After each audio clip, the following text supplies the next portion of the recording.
25 থেকে 26 বাজে সময়, তাহলে আমাদের সময় এই সিলেবাসটা 15 মাস কেন আনকেল? শোনেন, আপনাদের দাবি দেওয়াটা রাস্তা আটকে তো আদালত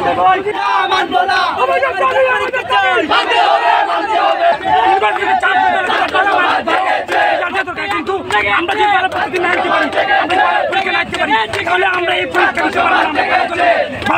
চান্স পাবো না। পরীক্ষা হচ্ছে এইচএসসি, আমাদের জীবন নির্ধারণ হয় এইচএসসিতে, ঠিক আছে? যখন এই এইচএসসি পরীক্ষাটা আমরা দিব, আমরা একটা ফুল প্রিপারেশন ছাড়া আমরা পরীক্ষা কিভাবে, ঠিক আছে? 100 মার্কের পরীক্ষা নিতে হয়, তাহলে 1 মাস বা 2 মাস পরীক্ষা পিছিয়ে তারপর পরীক্ষা নেওয়া হয়। কোনোভাবে পেছানো সম্ভব না হয়, তাহলে যে এরকম রুটিন আছে সেরকমই পরীক্ষা হোক, কিন্তু দাবি হচ্ছে 50 মার্কের পরীক্ষা হোক।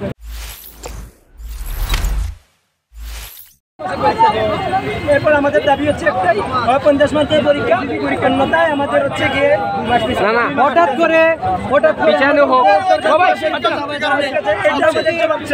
আমাদের নির্দিষ্ট তারপরে আমাদের কেন শাহবাগে আমাদের কেন বাচ্চাদের উপর হামলা করা হলো।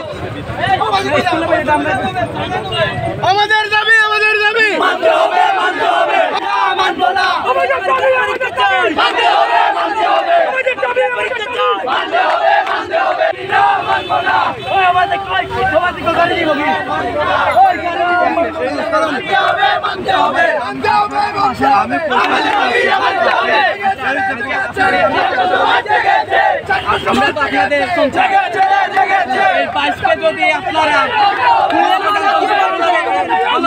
বাংলাদেশ সরকার যদি 25 থেকে 26 বাজে সময়, তাহলে আমাদের সময় এই সিলেবাসটা 15 মাস কেন আনকেল? শোনেন, আপনাদের দাবি দেওয়াটা রাস্তা আটকে তো আদালত ছাত্র সমাজ সবসময় রাস্তা আসবে। মানতে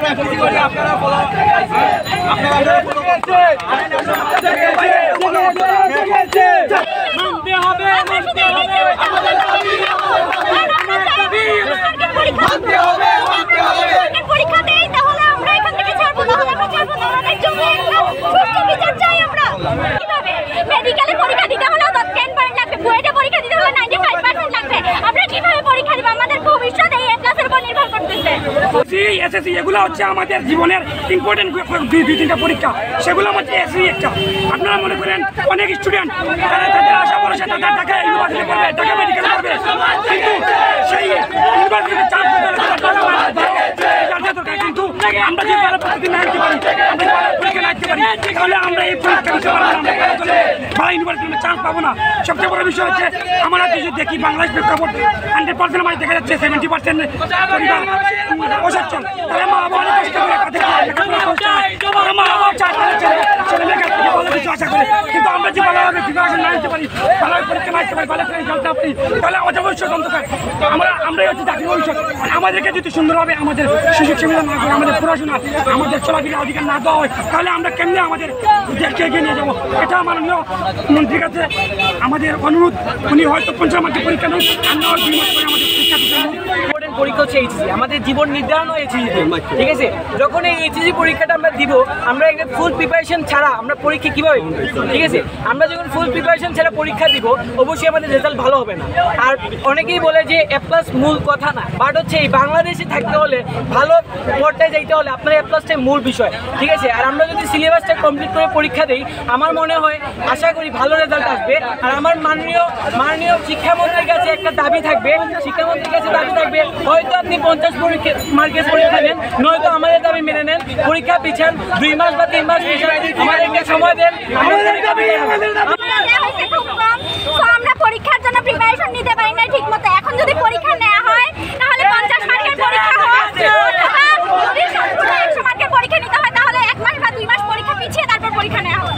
সেইটাই আমাদের দাবি, নয়তো আমরা পরীক্ষা দিতে পারবো না। কোনোভাবে পেছানো সম্ভব না হয়, তাহলে যে এরকম রুটিন আছে সেরকমই পরীক্ষা হোক, কিন্তু দাবি হচ্ছে 50 মার্কের পরীক্ষা হোক।